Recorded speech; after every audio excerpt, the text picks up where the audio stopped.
and spread it around other people you feel may be interested. So the panel have agreed to that, which is great. It means we can watch ourselves back later on if we so wish. So it's a recorded meeting. That's partly the reason for some changes in format. So those of you who spend a lot of your lives on Teams meetings, that I know I do, you will not see a chat function on this meeting, and your cameras, apart from the panel and myself, have been disabled. That's to make sure we have a reasonably focused conversation and the quality of the comms, which will be posted on the council's YouTube channel, and I'm sure elsewhere has as much clarity as possible. So apologies if you weren't expecting that. There is a question and answer facility on the meeting. So if you have questions that occur as we go along in response to what's being said by the panel or myself, feel free to populate that, and I will try to get to at least some of those questions by the end of this evening's session. So again, welcome. It's London Climate Action Week, so it's great that Ealing Council is able to enable and facilitate this meeting. It is online, so we can maximise the access to this conversation for everyone, and of course save people travelling around the borough, which from a climate perspective must surely be a good thing. So it's an online meeting described as I've said. There may be more, depends where this conversation takes us. Of course, the council doesn't have to be involved in everything, but it is a key player across the borough that we're responsible for. But I'm really keen to hear tonight from the panel and in the Q&A how those conversations can best happen and be enabled, so that we engender a really good discussion around things that impact on us all in different ways. If you have questions on other topics you feel might want to be discussed in future events, then please do send them to the team here. Email address is climateaction@ealing.gov.uk. That's climateaction@ealing.gov.uk. And equally pop them onto the Act for Ealing Climate Action Hub, which we will talk about later, because I know one of our panelists, Mary, is closely involved in that. So I'm looking forward to an interesting discussion with my colleagues who have now joined me on camera. For any good chair or moderator, it's how we engender a free-flowing conversation. So whilst there is some intended structure around tonight, I'm sure we will stray into areas of much interest as it occurs to us. I'm not going to introduce the panel in great depth, but I'll give you a little vinaigrette of each of them before we start, and I'm sure they will work their credentials and CV into some of the answers to the questions as we go along. In reality, climate issues affect us all in some shape or format. So again, this isn't a conversation about the council, it's a conversation of what climate changes mean to Ealing and the borough that we all live, work, or recreate in. But having said that, it might be just useful to update you on some issues at the council. So we now have a new senior leadership team, which is great. I have a new strategic director called Peter George, who in his first day with us made it very clear that he had climate as one of his three key motivations, the other two being design and tackling diversity and equality. So Peter's joined us. I have the operational day-to-day responsibility for climate and sustainability with the team, which is great, and that sits inside my planning and growth responsibilities, because I think dealing with growth and what should be good growth will be key to climate issues, and I know some of the colleagues joining us tonight will be focusing on that. We now have an internal climate board, so that's cross-cutting across the council in terms of how we conceive and deal with our day-to-day business. So some good conversations starting to happen in that format. I expect that will go external at some point, or certainly we'll be inviting people in to talk to us and increase our general knowledge. We do have a portfolio councillor responsible for climate issues, Councillor Deirdre Costigan, who I know some of you know. And Deirdre has recently championed the council's climate emergency and ecology strategy through cabinet for adoption, based around 5 key themes of energy, food, nature, travel, and waste. So the strategy and tonight's conversation will start to inform us how we take those 5 areas forward inside the council's wider ambition around 10 new parks, retrofitting new homes, 50,000 new trees, greater green travel, etc., etc. So we don't have all the solutions. Partnership's got to be the key to how we get this done, hence tonight's partnership discussion, and we'll see where we get to. So to spark some of that conversation, I'm joined tonight by Dr. Vasu Silva, who's the Northwest London Primary Care Clinical Lead for the Green Agenda, brackets Ealing Borough, but I'm sure Vasu's responsibilities and conversations span well beyond Ealing's admin boundaries, because life doesn't work as simply as lines on a map. And she's also a GP partner at Hillview Surgery in Perryville. So welcome, Vasu, and I'm sure you can wave at us just so we know which one you are. So good, thanks for that. Second, but there's no priority order just on my list, is Dr. Anil Padra, Associate Professor for Sustainable Aviation at University of West London, clearly with a background in aerospace engineering and environmental science, and sitting quite close to Heathrow. I'm sure Anna will tell us some things about how we deal with the proximity of aviation to Orborough and what that might mean in logistical terms. So again, welcome, Anil. A little wave from you would be good. There we go. Next on my list is Dr. Kurush Benzadeddin, again, Associate Professor of Civil Engineering at University of West London. Research interests, water, environment, engineering and construction management. So when I talk to my colleagues day to day about good growth, I'm hoping Kurush can help me understand what that might look like and what current and future technologies might help us to do the best job possible. So we've had a wave, we've got 2 now, that's great. And the next person who's going to wave at is Mary. Mary Horesh, founder of the Ealing Repair Cafe, which hopefully at least some of you have had a chance to experience and use. A passionate environmental campaigner, it says on my list.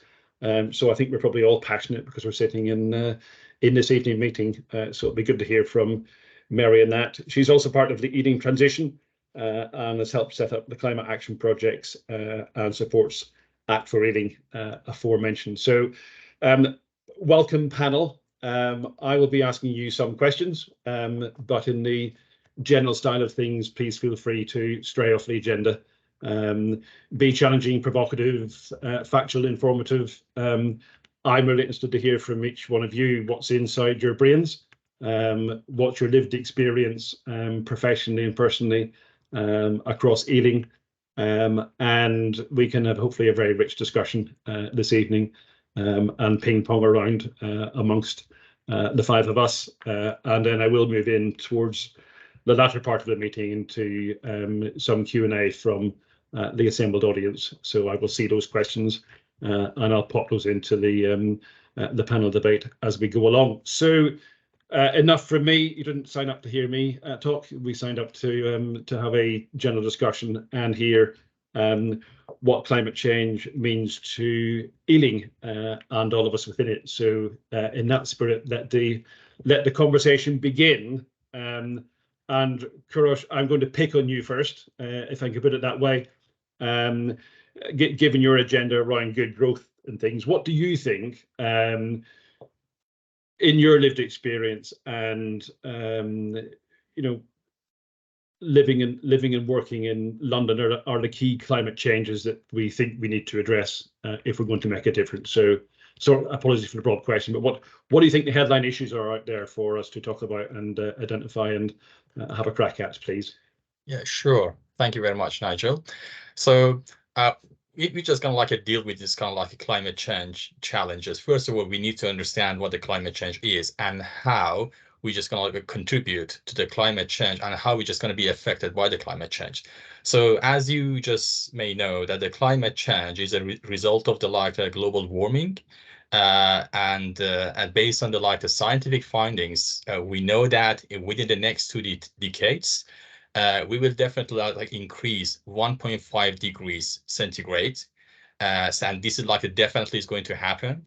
And what's the reason for that? The reason is because of the increase of the greenhouse gas emissions. We have 3 types of the greenhouse gas emissions: carbon dioxide, methane, and nitrous oxide. Mainly is a main contribution from the carbon dioxide. And if you're just gonna look at what's the reason that this increase, more specifically, research shows that the 75% of the global CO2 or carbon dioxide emissions are generated from cities. So we just live in London, for example, and London is more or less the same contribution as other cities as well. So we are one of the main contributors to the greenhouse gas emissions and also the climate change.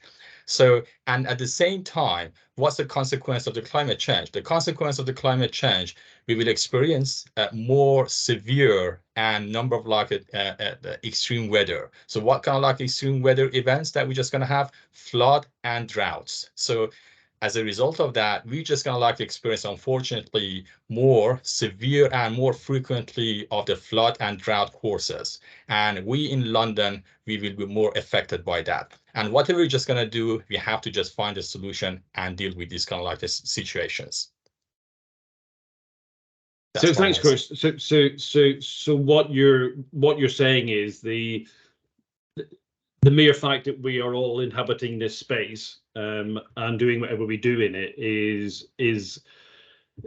replicated in the impact we see arising from London into the UK globally.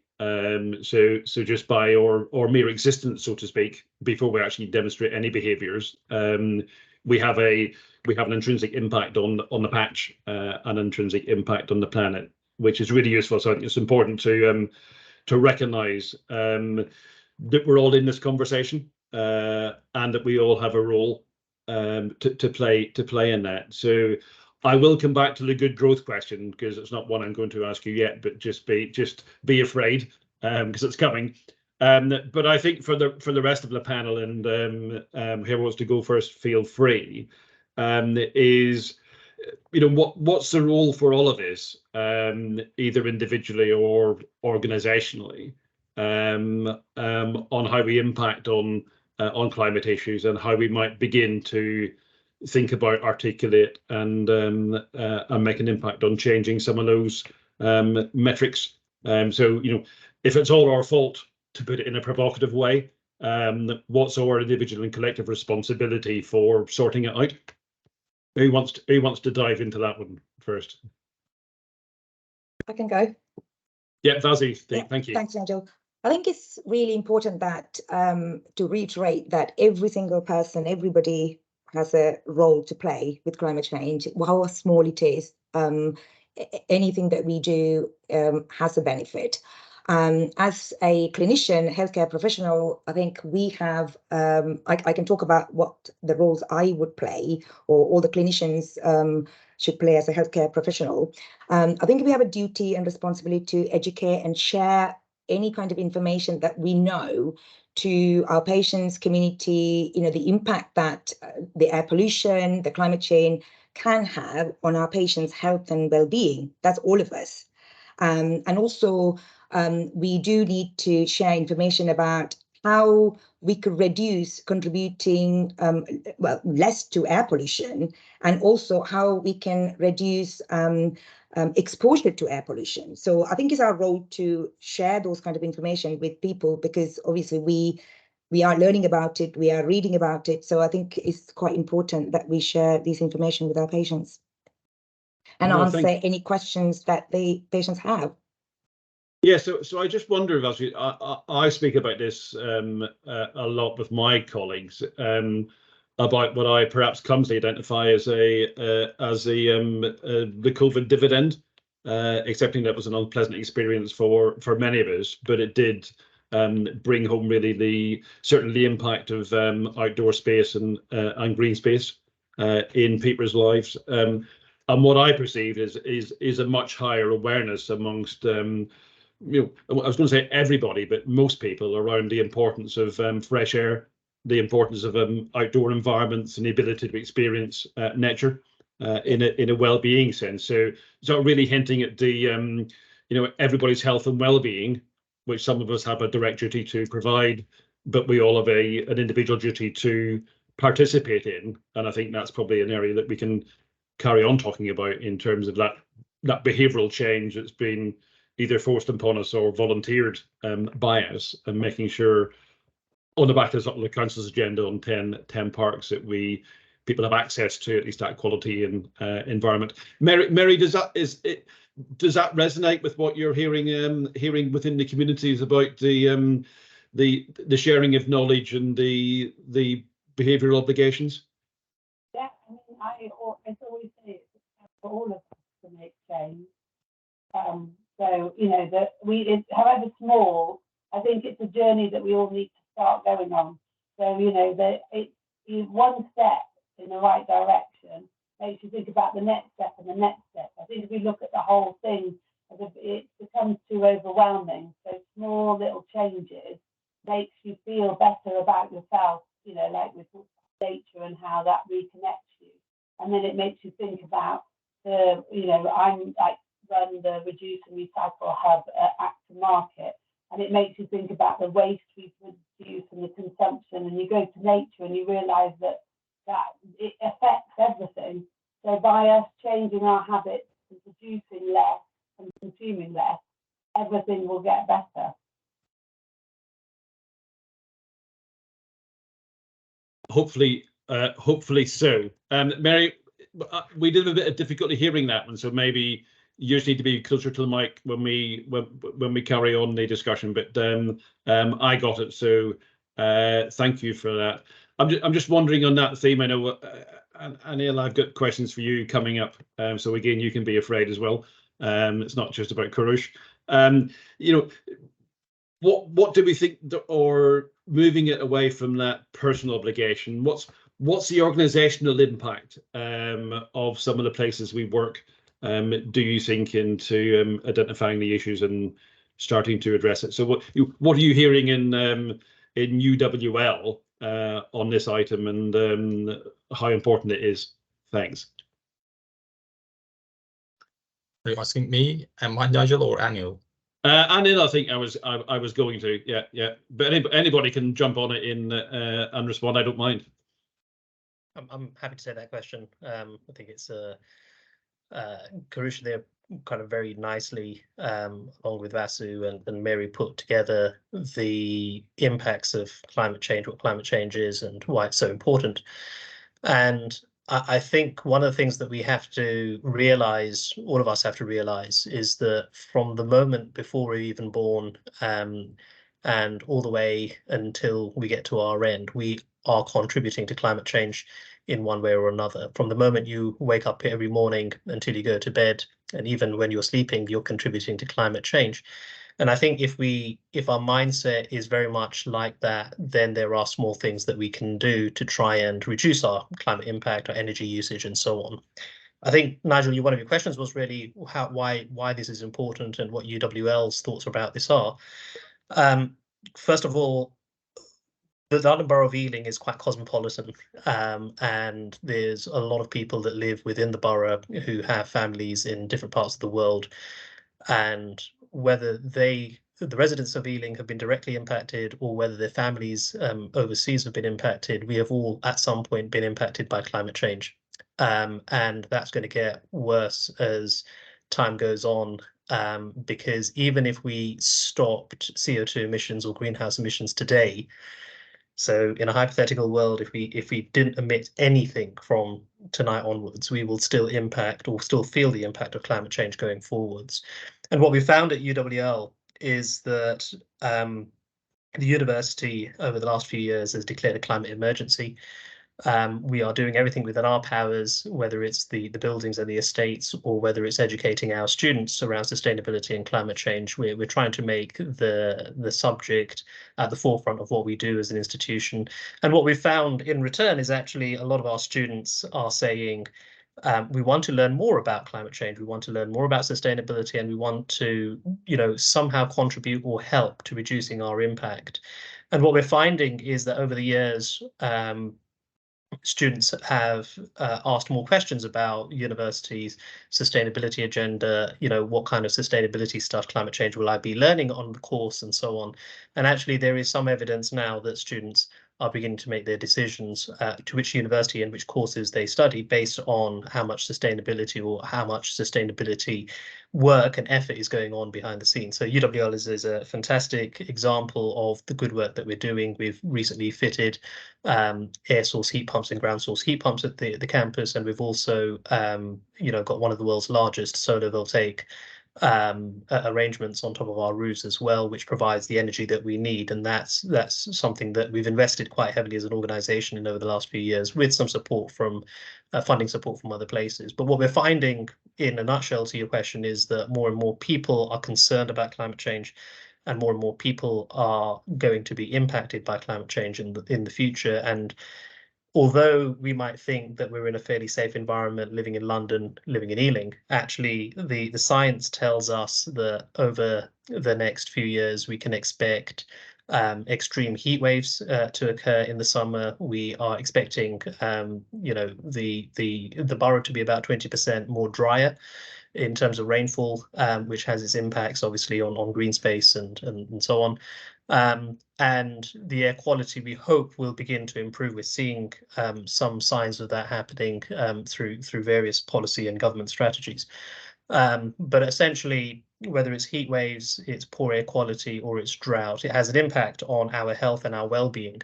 So as we're going around our daily business, we may not think we're being impacted because it's not very visible, but actually we are being impacted. And I think more and more people are beginning to understand that is an issue.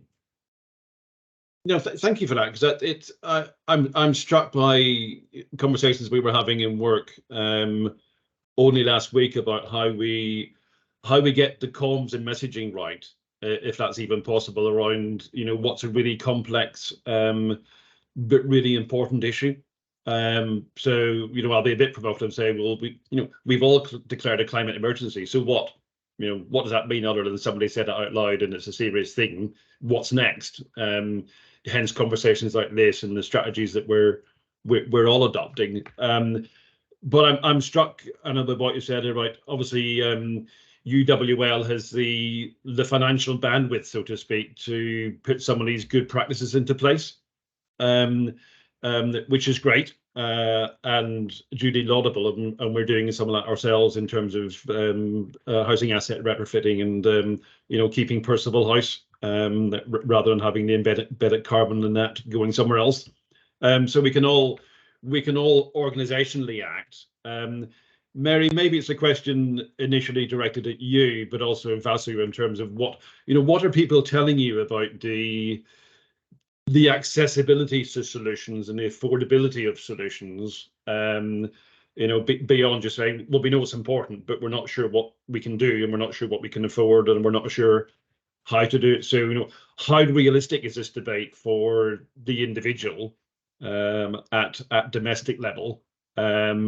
And Mary, and then Vasu coming on the back of that to give you a lead in, and what are you hearing at the surgery end when people are experiencing worse health than they should have about some of those environmental factors that are maybe uncontrollable or beyond our gift? So Mary and Vasu, maybe a conversation around what are the blockers or impediments to people taking action in terms of the desire to, but the ability to might be different. Thanks. Yeah, I think for climate change, I think everyone's feeling overwhelmed. The thing that reassures me is we are the majority. People believe climate change is happening and believe that we have to change. The issue is we're not in agreement on how we change. So there's many ways to get to the destination. To get to the top of the hill, you can take many routes. So what I try and do is give them practical, simple solutions. You know, everything helps. And once they start that journey, they're going to keep going on that journey. Well, that's my hope anyway. I'm an optimist. So, you know, and try and keep it, because not only does it help climate change, but it helps save you money. It helps reduce waste. It stops, you know, for other countries having to have these massive piles of textiles, and, you know, we all see this plastic in the ocean, you know, that is caused by overconsumption. You know, it might not, you know, all these things, everything that we act for climate change is also another positive act in a different way as well, I think. So almost to some extent invisible issues, but the community awareness is rising, but also an invisible consequence in terms of what actually happens to our consumption as a first world country.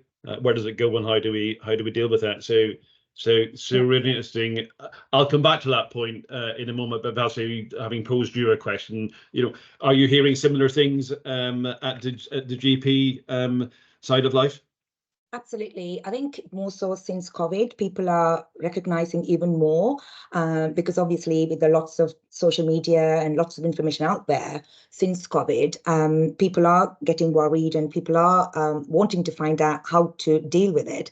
I mean, I see mainly, as a clinician, we see mainly like patients complaining of symptoms, like whether it's asthmatic, you know, exacerbation or hay fever, because recently there is more evidence to suggest that there's more people suffering from hay fever, and you know, people are wanting to know about why, and the reason is the climate change. So when we discuss about these things to patients, and when we explain to patients the impact, what they could do to reduce the changes in the environment, whether it's, you know, disposing their inhalers correctly, giving back to the pharmacy so that it's a correct disposal, or whether it's self-care, whether, you know, unnecessarily taking medication, you know, maybe, you know, patient coming with a hypertension, high blood pressure, we don't necessarily need to start medication immediately. We can find out the lifestyle changes, whether it's the exercise or active travel or reduced salt or eating fresh food, which is cheaper, fresher, you know, environmentally more friendly. So things like that. So when we talk about that to our patients, people are more welcoming, more interested in hearing, and it makes sense because what we practice in general practice in primary care is exactly what we need to do for stopping climate change getting worse, if you like, because self-care, prevention, health promotion. So basically understanding the patient coming in and asking the question in front of you and tailoring the needs of the patient, because every single person is different. So we do need to tailor the advice that we give to our patients so that we don't scare them and overwhelm them with lots of information, because social media is enough to scare people. Even us reading information, we are overwhelmed, and we are sometimes disheartening to listen to a lot of the things that we read. So it's really important to tailor the advice to each individual patient and talk about it, whatever it is that they are concerned about. No, thank you. And so what I'm hearing across the panel then is by different motivations, there's an increasing desire increasing recognition of the range of issues, but it's big, complex stuff. An increasing desire to want to do something about it, but you know, a lot of confusion or lack of knowledge around the hows. You know, how do I fix myself? You know, how do I fix the person next to me, and then how do I fix, you know, ultimately the planet? That's probably unachievable individually, but if we all individually act, we might get somewhere close to that. So clearly the live conversation around that, around a desire for help, you know. Yeah, absolutely, Nigel. I mean, I think what people really need or want to hear is simple, practical tips, which is doable within their remit. I mean, we don't want people to panic and say we need to do that project or this project. What we need to do is in their own homes, what they can do. There are a lot of things they can do in their own homes not that expensive to make those changes, those behavioral changes. This is what we as health professionals, academics and researchers, we need to explain to our patients what it is that they can do within their remit, in their own home, in their workplace, something simple, behavioral changes, practical tips. Yeah.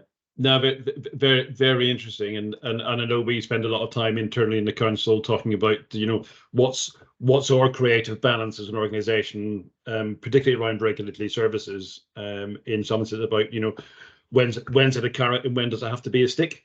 So Mary, coming back to your observations around, well, there's plastic islands in the ocean somewhere in the world that somebody else caused. And they were put there or they migrated there, is around, we can change our waste collection services as much as possible. There's a practical limit to that in terms of size and frequency and everything else. But so beyond changing the regime, which is a bit of a stick, the education behavioral influencing area may well be richer, because if you don't use it, we don't have to take it away. So I think that's a rich hunting ground. Kourosh, I'm going to come back to you because you've been quiet for too long because I've been too noisy.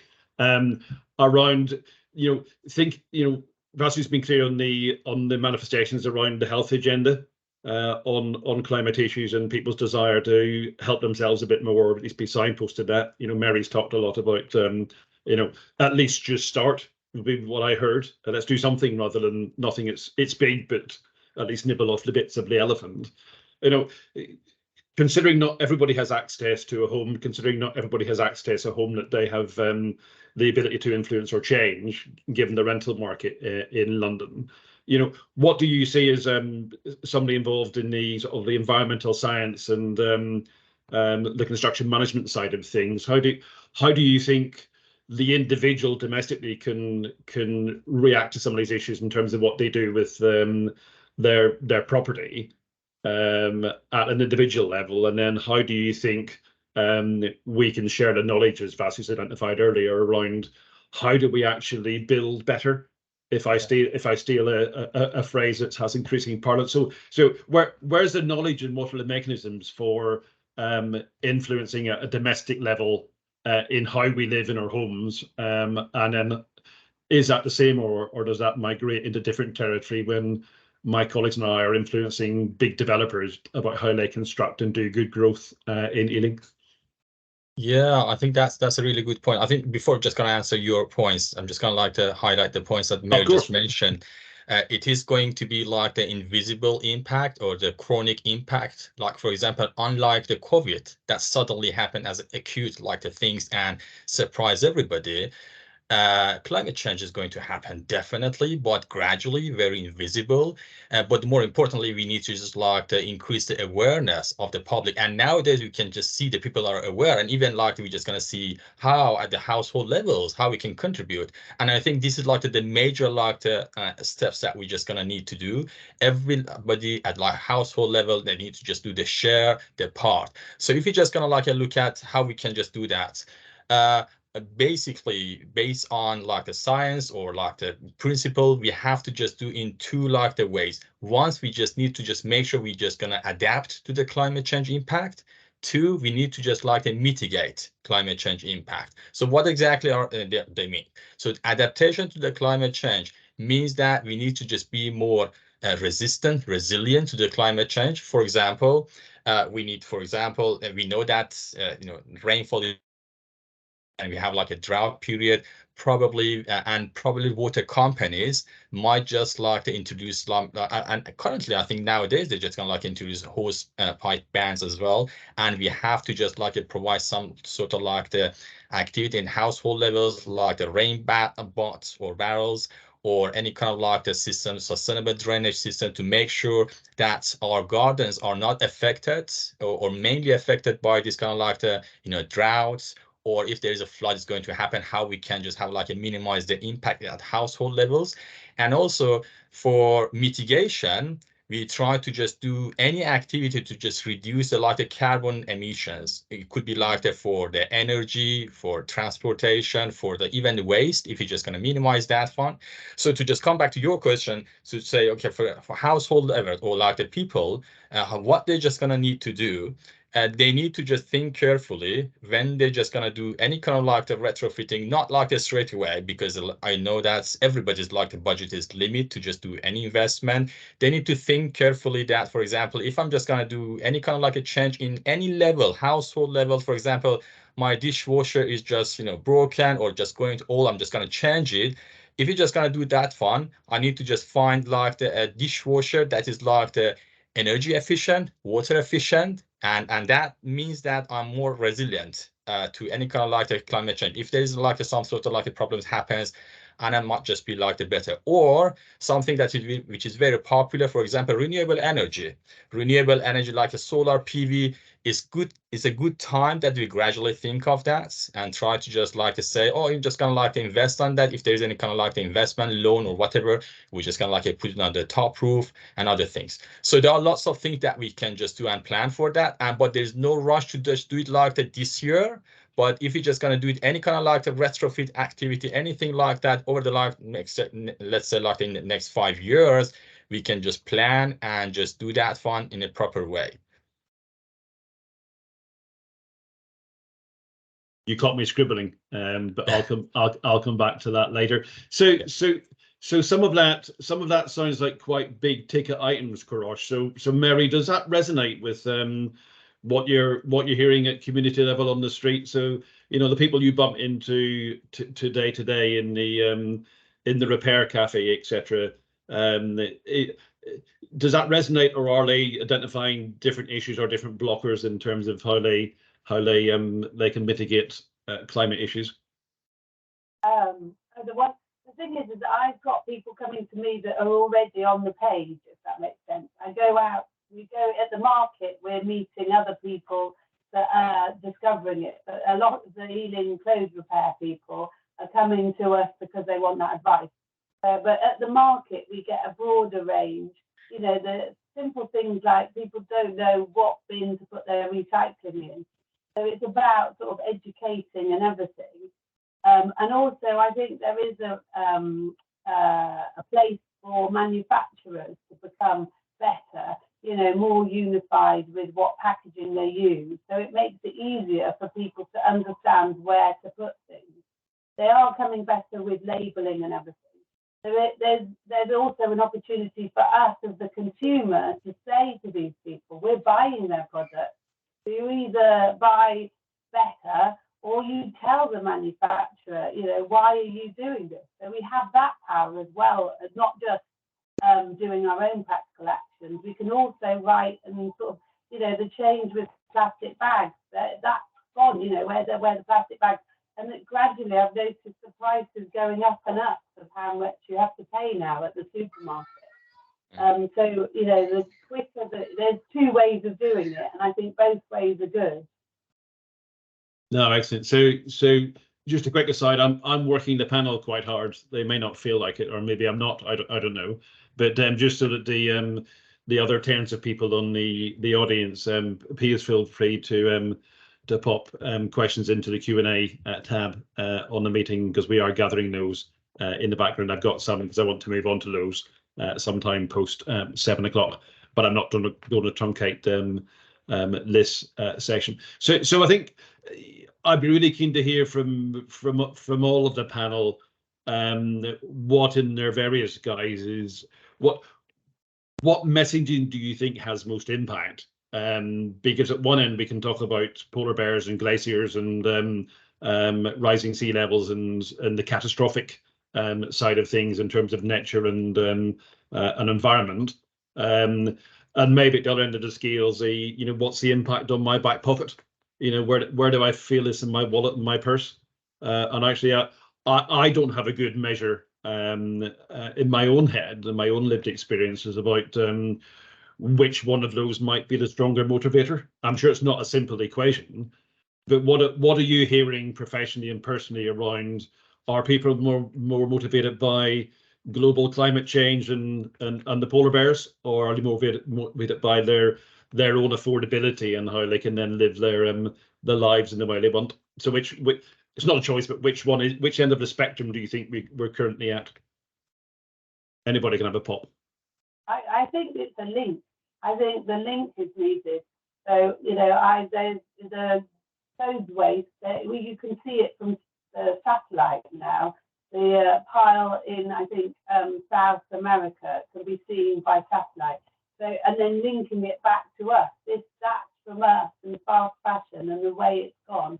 So, and then give them the solution. So I think it's like we're giving them stories about, you know, the polar bear on the ice cap. It's very difficult to link into what practical changes, you know, whereas sort of giving them a story to link it back to it really helps people understand what changes are needed to make it happen.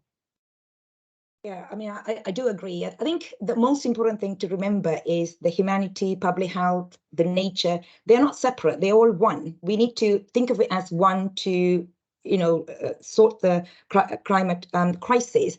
So when, I mean, as a health professional, when patients come to see you, we need to link it. Any health problem, we need to link with the climate. And it makes sense to people because all people want to do is to have a good life. You know, the quality of life is really important for every one of us, and the life expectancy is really important. So when we actually talk about the how the climate crisis affect us, say for example, we're talking about air pollution, different particles there. You know, Chris was talking about different gases and different particles. It's very complex and it's very invisible, and there's no safe level of air pollution, right? So we need air, we need to breathe air. So air goes in, depending on the size of the particle, it irritates every single part of our body. It touches our eyes, eyes water, itchy eyes, itchy nose, you know, asthmatic exacerbation. It goes into our lungs and it affects our asthma, gets worse, COPD, irritation, inflammation, infection, and the long-lasting lung cancer. So we talk about these things and cardiovascular.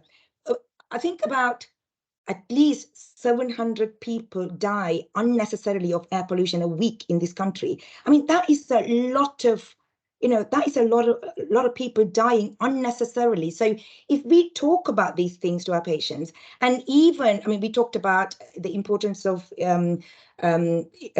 children, babies, before they're even born, how the climate crisis affects them. So babies in the fetus stage, first few weeks in the mother's womb is affected, and throughout the entire life is affected, miscarriage, low birth weight, mortality. So if we talk in those terms to our patients and our people, we understand as human beings, because these are real things happening to us, to our family, to our generations, grandchildren, you know, children. So it's really important. And dementia, stroke, you know, you name it, every single part of our body is affected by this air pollution, climate change. So I think that's the message that we need to give. So money is important, but what we need to realize is, you know, life, our quality of life is important. So when we talk about that, there are a lot of things that people actually engage with us, and then we can make a change. That's what I feel with climate change.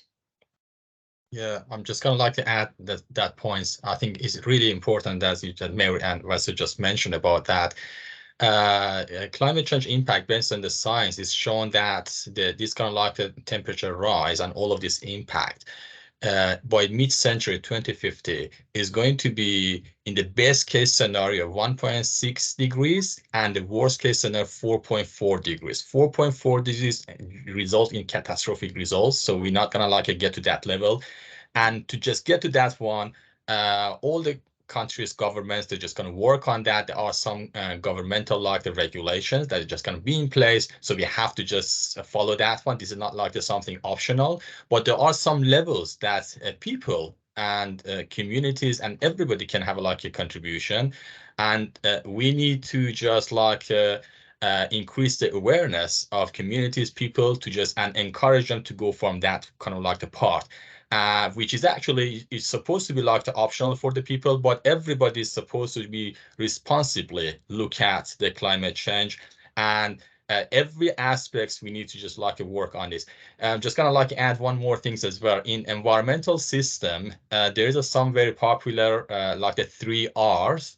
We have 3 R's, and it's very good that we try to just do this for everything. First is like to try to reduce for any kind of like consumption, try to reduce. Second one, try to reuse. If we couldn't like the reuse consumptions. And the third one, if we couldn't just reuse that one, try to recycle. So it might be even good not only for these kind of like it's mainly for the waste management, but it's only can apply to other things as well. If you're just gonna use the water, you're just gonna use the energy, try to just like the reduce. Reuse might not be possible, or reuse of the like the rainwater. And eventually like the recycle, but recycle maybe we not need to just like get some technology as well, which is some sort of like an investment that everybody can have based on their like the budgets, based on the plan that they can have for that. I think Oh, great. So I'm going to put an R in front of all of that, which is rethink.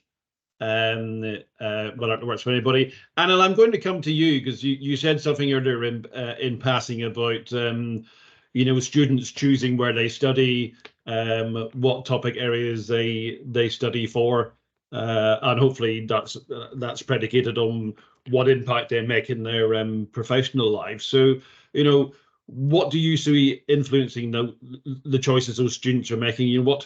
What's exciting them, and what's their passion, to come back to our interest, Emily? What's making them passionate about things they want to come to UWL to learn, as opposed to going somewhere else? So what boxes are they looking to take in their academic career that they can then put into the impact they make professionally? Yeah, I think the answer to that goes back maybe 5 or 10 years ago. If you talk to the average person on the street 5 or 10 years ago about what they think about climate change, I think there was a lot of skepticism. I think there was a lot of people who said, well, the scientists think it's happening. We're not quite sure. We're hearing different stories from other people, and we're not quite sure. And I think that we've moved on since that. And I think what Mary said earlier is that there's now the majority of people who accept and understand that climate change and environment is a key issue. And they, whether it's through the media or, talking to people, or whether they've experienced it themselves, are beginning to understand that they need to do something about it. And, we may not think it sometimes, but we have a very knowledgeable young generation who have been learning about climate change through, primary school all the way through secondary school and into universities, and they're beginning to realize that they'd like to do something. There is an intrinsic motivation that we need to do something about this, and we're not quite sure what to do. And I think Vasu kind of very clearly articulated that a while ago, where what they really need is some, 5 key pointers about what they can do today, what they themselves can individually do to try and help. So what we're seeing is now in the university, we're seeing the repercussions of that knowledge that they've gained, and they're thinking to themselves, the university is a 3-year degree, but we're going to go on to a career, and whatever that career is, we're going to need some green skills. We're going to have to understand, how to influence people to change behavior, and how to manage sustainability within any organization. Doesn't matter what organization you're in, and they want to be geared up for that. They want to understand, how they can have that impact. And I think what we have to do at an individual level, at a very local level, is understand the realism of what's going on. First of all, the highest priority of any individual in the borough, I think, at the moment, is the cost of living. There is not a lot of money in the pocket. People are scared about, where the next paycheck is coming from. Is it going to be enough to cover the mortgage or the loans, or put dinner on the table, etc. And I'd just like to kind of give you a story of my situation. I come from an engineering aviation background, and I didn't really think about the environment, didn't really think about climate change when I was growing up. And then I landed up doing a PhD in environmental science, and that's when I first started hearing from scientists about climate change, and it was a very convincing argument. I was hearing, both sides of the kind of the argument here. And then when I moved to the University of West London about 5 years ago, I live up in Harrow, which is about 6-7 miles away. And I thought to myself, rather than drive in to work, what I can do is just get on my bike and cycle in. And I realized that one, it's actually quicker than taking the car, given the traffic, particularly in some parts of Ealing. Secondly, my health improved by doing that. Thirdly, it actually added money to my pocket because I was saving on, on petrol and just a general kind of running a car, basically. And the fourth thing, and probably the most powerful thing, is my 10-year-old little daughter also saw me cycling into work and out and coming back home. And now she's motivated that she should take the cycle to school. And normally, if the weather's good, we kind of get on our bikes and I drop her to school. And what I'm trying to get at is that there are little things that we can do that can have a big impact. What I'm trying to say is that this is not about money, because we can actually, there's an opportunity to save money here if we do something about reducing our consumption or reducing our energy bills. Next time you're sitting at home and you're thinking of switching on the heating at home, think about putting on an extra layer of clothing. That's not going to cost you any money. It's going to actually save you money. Next time you're thinking about switching on the lights, for example, in your house, think about whether you really need to. Maybe you can keep the curtains open for longer. Next time you're at the supermarket and you're thinking about buying a particular product, think about whether you actually really need that product. And I think maybe I speak for many households. I go to the supermarket on many occasions, and there are things that I know that I, as a family, have a history of not actually of buying and then actually not using, and so it ends up in the bin. And I think that there are little things that you can do that can have a very big impact. You may not think it, but it can have a very big impact. And there's an opportunity here to save yourself money, improve your health, and contribute as an individual to society and try and make things happen. So we have to, I think my message is that we are living in hard times at the moment in terms of the cost of living, the economy, etc. But climate change may not be at the forefront of your priority at the moment, but there's things that you can do to try and help yourself and help your household. And I think if we can put together, whether it's the council, whether it's the university or whatever, just some very simple tips that the everyday person can do, not how to save a polar bear, but just basically, understand how you can reduce your carbon emissions or reduce your waste, or maybe, maybe not turn on the hose pipe as much as you would normally do in the summer. Then I think that this, collectively, if we do that, and there's several 100,000 people that live in the borough, then I think there's a lot we can do. So hence why I popped rethink, as you say, and on top of Kurish's list of 4 R's. So neatly, what we all seem to be talking about, is a complex system, a complex range of issues to which there's no simple immediate answer. We know that. Of course, I'm struck by I think it was you that said actually there's no need to panic and rush into it and fix it all tomorrow, because actually it's a process of gradual change, but at least start. I know pester power clearly works, but it's not necessarily kids pestering the parents. It can be the parents pestering the kids to actually get on your bike that I bought you for your birthday, and let's go out in the park this weekend. So neatly, before I start just popping in some of the questions from the audience, Anil, you mentioned new top tips or the top 5 things. Putting you all on the spot, and who goes first is your own selection. What would be your top 2 things, 2 top tips you would recommend for addressing climate action? I can go first. I think for me, the first tip would be look at individual as personal, professional lives, each individual, because climate change affects every one of us. So every single person could easily look at ourselves and our professional, personal life and see whatever we do in our daily activities, just see, is that sustainable? Is there something else that we can do? Like, if you're going to buy something, do we need it? And things like that. So that is the basic, simple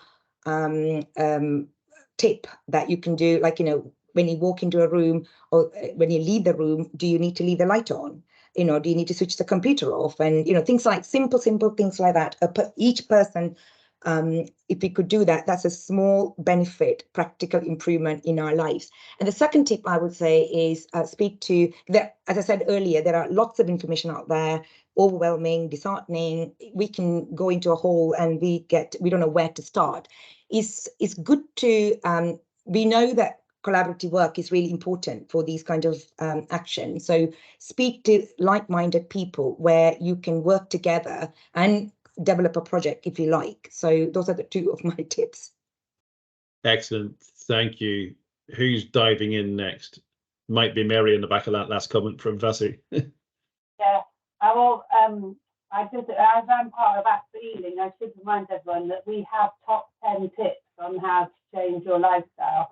So that's on our website. But my top 2 would be to buy better. You know, it can be buying second-hand, but better quality clothes. And then, of course, being the clothes repair cafe, repair. So, you know, it's buying better, but when you've bought better, you can repair it as well. Excellent. Gentlemen, which one of you is next? I can Go on. Anil, if you just let. Okay, so one top tip I think is like to try to just all the time increase awareness and our knowledge about the climate change and impact and how it's just going to be affected, and try to just reduce that one as much as possible. Second, if we just gonna do any kind of like do any investment for retrofit anything in our household levels, we need to think economically, but we need to just look at the climate change impacts. Does that have like an impact on that? And in some cases, it might be the climate change environmentally friendly option might be more expensive at the moment. But if you just look at the future, that what is like an influence of the climate change, maybe some restrictions by the government, that option might be in the future, long term, in the lifetime, might be more cost effective. For example, nowadays, you know, I think everybody was surprised because of the increase in the energy price. Until like 6 months ago, no one just knows, and whoever has got let's say a renewable the energy, solar PV, the electrical car, or we never know, maybe 5-10 years later, for example, petrol price, it just increased significantly, or diesel and petrol. So it might, for example, electrical car might be very expensive at the moment, but in 5-10 years might be the more cost effective. So if you're just gonna look at the cost, which is very important for everybody, I know, that we need to just be look at this kind of the impact of the climate change, and maybe in a lifetime might have a better option. And in that case, we just contribute to the climate change and mitigation as well. No, thank you. And so again, back to a little bit of carrot and a little bit of stick in those top tips. So Anil, what's your top 2 or top 1 even for that matter?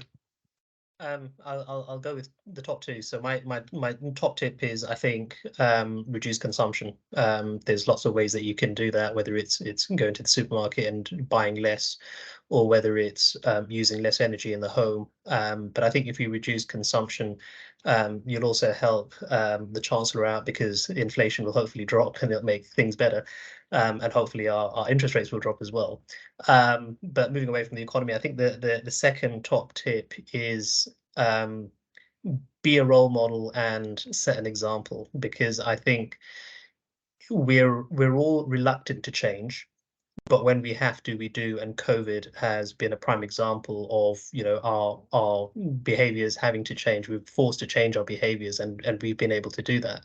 And I think if you set an example, you know, cycling to work maybe, or, you know, switching off the lights at work, or, you know, putting your appliances on standby, or whatever that may be, if other people can see you doing that, they will ask, they will be inquisitive, and you can educate them through that way. If you're a teacher, you can set an example and you can have an impact on 30 kids in your class.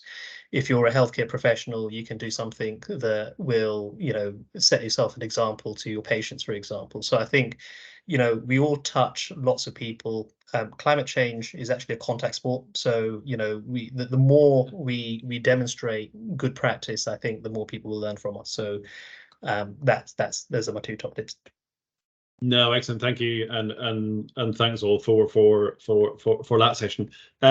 I'm going to neatly, but I've now told you, so it's obvious. I'm going to try and neatly move into some of the Q&As that have picked up what people have been hearing from you this evening, rightly so. So So this one's probably for you, Mary, around the consumption point that we've all been talking about.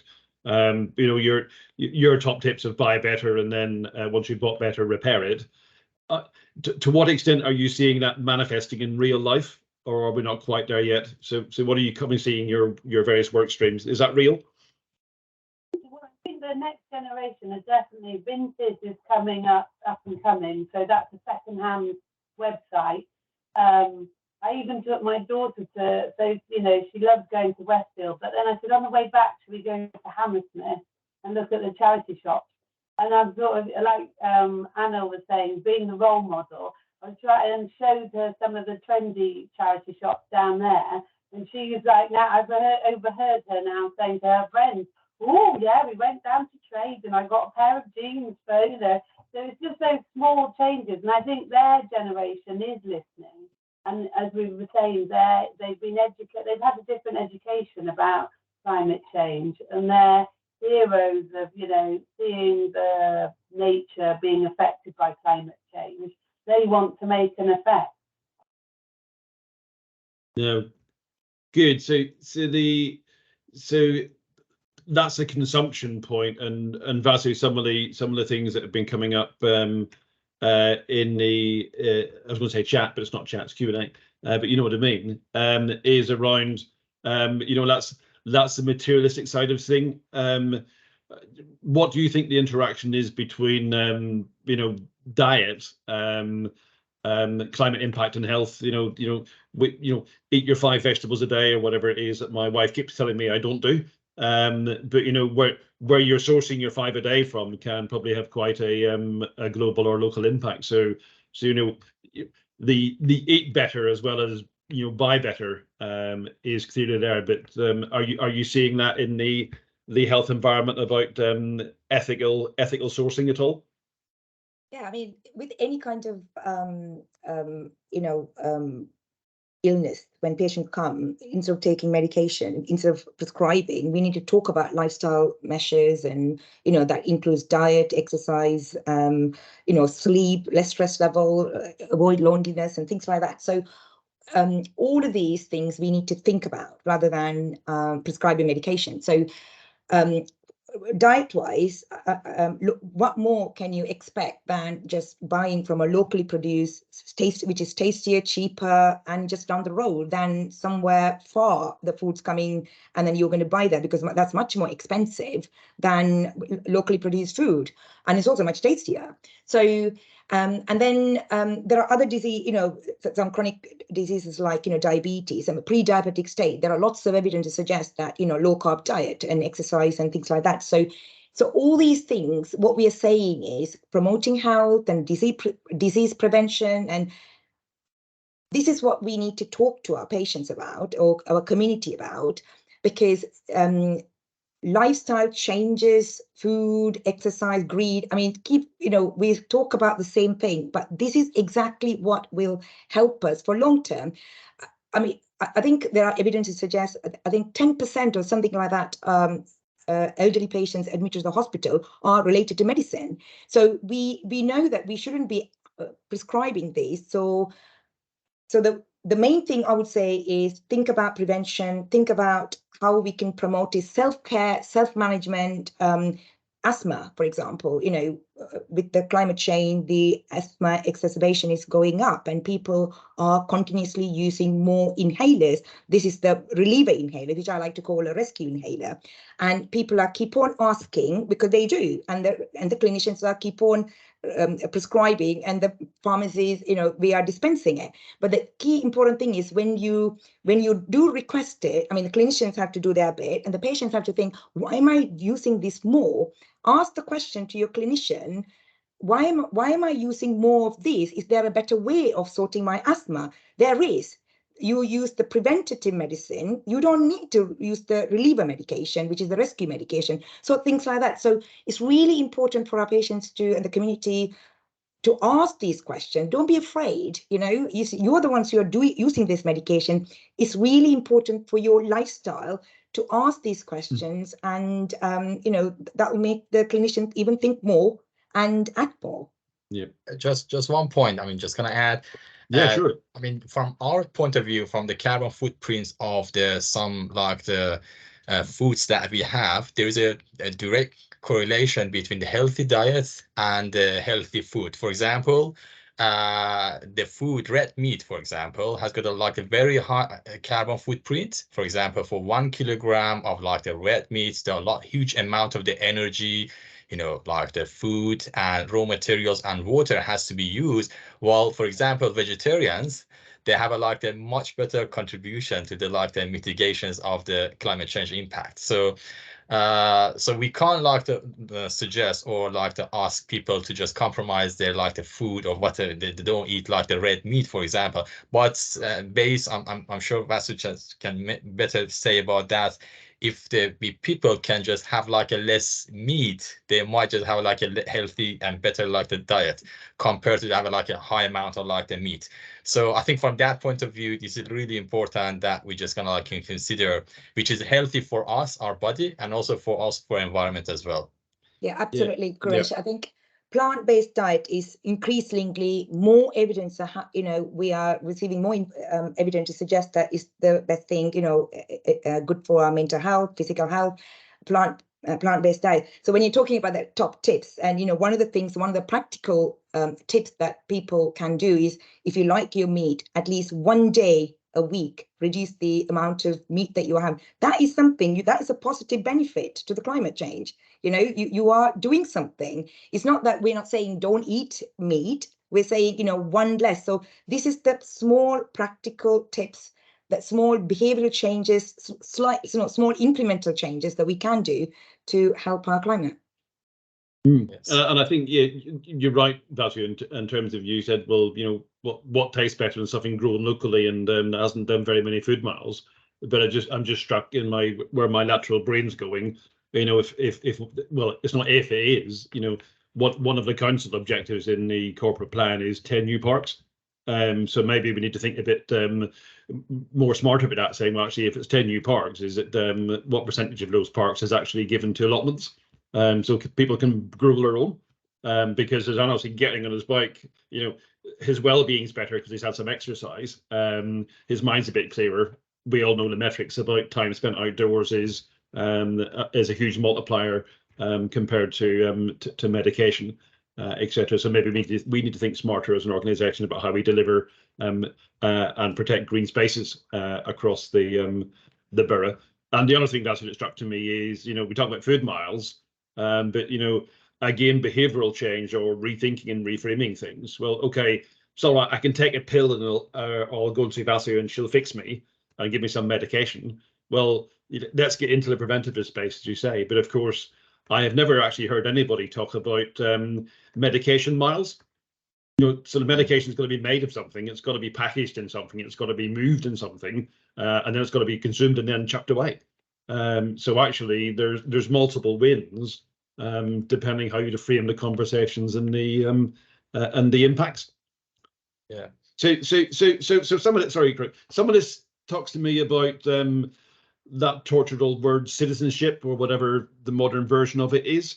So I'm just wondering, for instance, Kuresh and Anil, is there a sustainability climate module that's mandatory in some of the UWL courses? Similarly, Vasu, if you're training to be a GP, what's the training around preventative upstream, social prescribing, that sort of thing. So if we're going to be good citizens and act individually, actually, are we putting into the education environments the capability to actually spend time thinking about that, learning about it, and then acting on it? Yeah, I can start. Just one thing. I mean, from our point of view, the area of my the teaching is a civil engineering, and I can say confirmly and confidently that the civil engineer, I mean, climate change are all aspects of the climate change are integrated to all the modules or civil engineering courses. It can just start from materials, for example, students have to just like learn what kind of like a method for construction they're just going to use. And once they're just going to choose any materials, concrete, brick, whatever, cement, what kind of like that can have a like a less environmental impact or like a carbon footprint. And also could be like for energy, they're just going to use for operation, for like the design of the like a heating system. They have to just consider that one. If they're just going to like design any kind of like a system, pipelines, or any kind of like a transportations, all options has to just be environmentally friendly and sustainable options, and all of the things is like the carbon footprint and climate change underline all of that. So so we don't have specifically any specific like the individual module climate change, but the climate change are integrated to all the modules that in my area. And I guess probably like Anis can just say about like his like the course and area. Yeah, I think what we've done at the University of West London is we've reviewed all the courses in the course portfolio and tried to understand where we can embed climate change or environment education into those courses. And I have recently submitted a paper into the journal Nature Climate Change, where I argue the point that we should be embedding climate change education into all the courses. And one of the activities that we've done is taken the list of about 63 different courses or different subject areas that the government has published, and actually try to fit climate change education into the syllabus for all of them. And just to give you an example, we have a culinary arts course at the university where we teach students around sustainable food production. We have an accounting and management program where you could embed climate finance, for example. We have a law course, a degree in law, where you can talk about climate law. So if you're a little bit creative, there's lots of ways that you can embed climate change education into university programs. And I think going beyond that, there is a new GCSE in natural science being developed by the government for secondary school students. There's quite a lot of climate change education, environmental education that is being delivered in primary schools as well. So there is so much opportunity now to learn about climate change from almost the moment that you're born until you die. And I think we need to continue doing that and make good awareness of that. And I think one of the powerful elements of the University of West London is that we do have quite a lot of students from outside the UK that study with us. And in other countries, climate change education hasn't really matured or been established as it has in the UK over the last decade, for example. And so those students are also now benefiting from climate education. And of course, they're taking that knowledge back home to their home countries and actually spreading that message as well. So comes back to my earlier point that if we are role models, we set ourselves examples, we educate other people with so much knowledge out there. I think it's so much opportunity to do that. And so that's some of I guess some of the work where UWL is leading as an institution to try and do that. And I think more and more universities and institutions are following. Yeah, I mean, I'll go with that. I think a lot of education is around sustainability now, whether it's an undergraduate or postgraduate even. Lots of, RCGP is really keen that the modules are set up for GP trainees and it is actually implemented already and then introduced, and a lot of people are aware of these sustainability courses and then lots of modules, and people are really at the early stage, they are learning about the details of how the climate change impacts, minute details. They are actually learning. The other thing I would say is for the patients, for everyone really, there is a website, Greener Practice website. I'm really fond of it. That's why I wanted to say, where you can get lots of information about climate change and your lifestyle, your health, and everything that you want to know about how you could improve or reduce your carbon footprint. It's called National Greener Practice website. It's an RCGP funded, run by some students in Bristol, and it's a group of healthcare professionals working together, and lots of really lovely people, and you can sign up and you can find lots of different information, whether it's inhalers, whether it's self-care, whether it's anything you name it, travel. And even if you don't know about certain things, you can ask, and then they will, there will be more information put in there.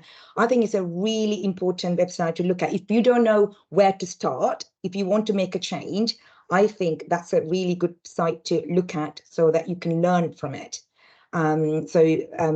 Yeah, so that I'm quite favorite of that website. So no, thank you please for do. that, and that knowledge sharing theme's come through loud and clear this evening, and one of my pleas, because I've got 4 experts sitting in front of me, is if you have good sources of information or sources of good practice, then please share them with Emily and the team, and we'll find a mechanism to get them out there to tonight's delegates and beyond, because no one person can see everything. So good practice is always good to hear. Mary, was there anything you wanted to add on that sort of citizenship point?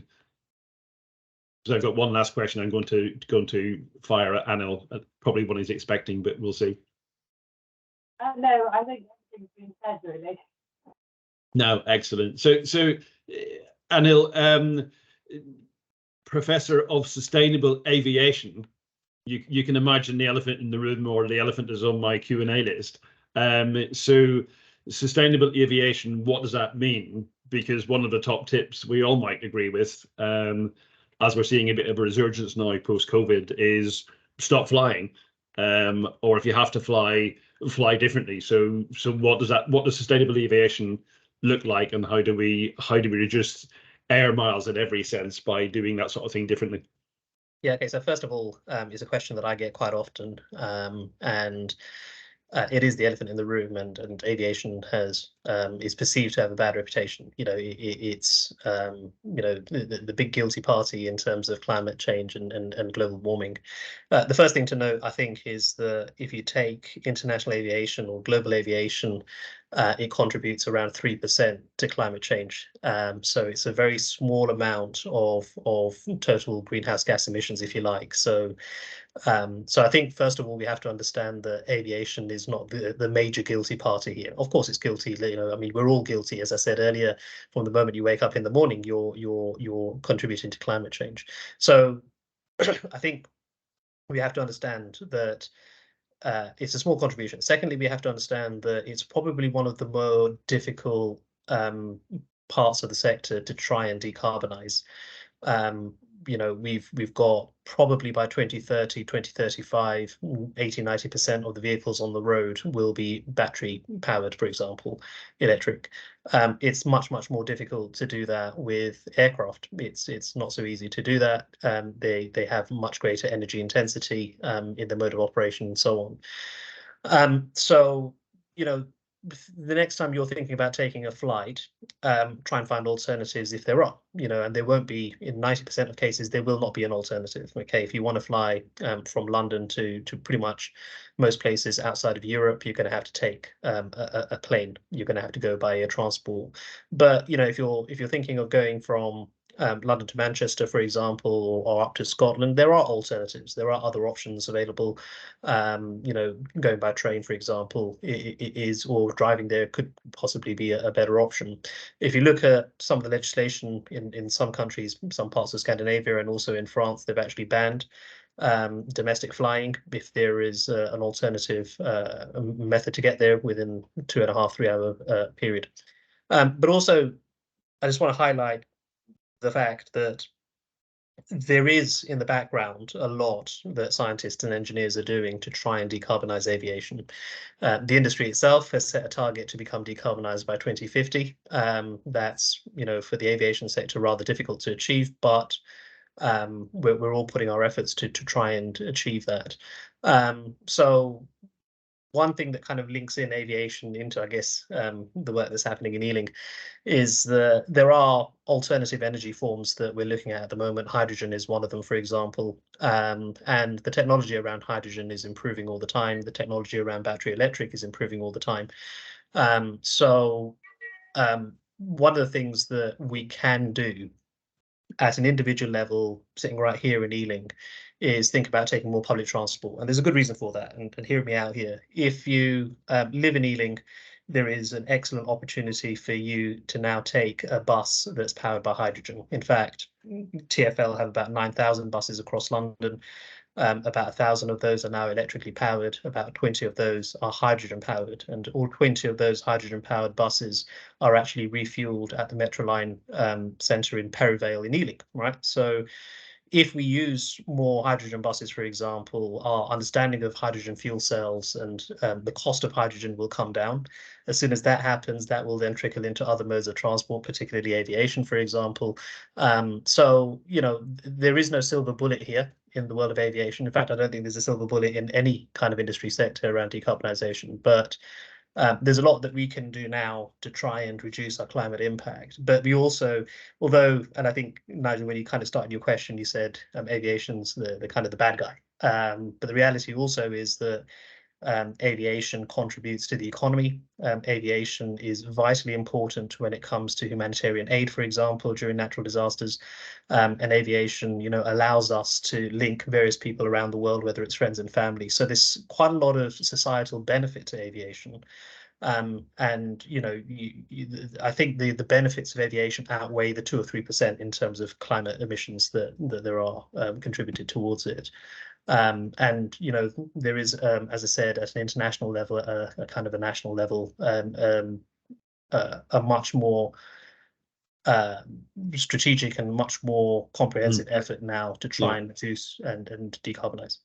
Yeah, so that's a good hefty bite out of the elephant that we won't eat entirely this evening. And I am struck, Anil, by the fact when I try to travel to London from Cambridgeshire just once a week, for lots of reasons I don't drive, but I'm struck when I jump on the tube.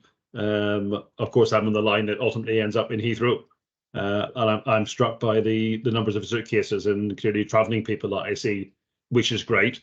And since they did the Cross London line, you know, I now know where I used to drive to airports on the rare occasion I flew anywhere. You know, I can get a train from Cambridgeshire and hit Stansted, Gatwick, or Heathrow. So whilst you might not be able to deal with the end consequence, you can make some individual personal choices about how you get to board the aircraft in the first place.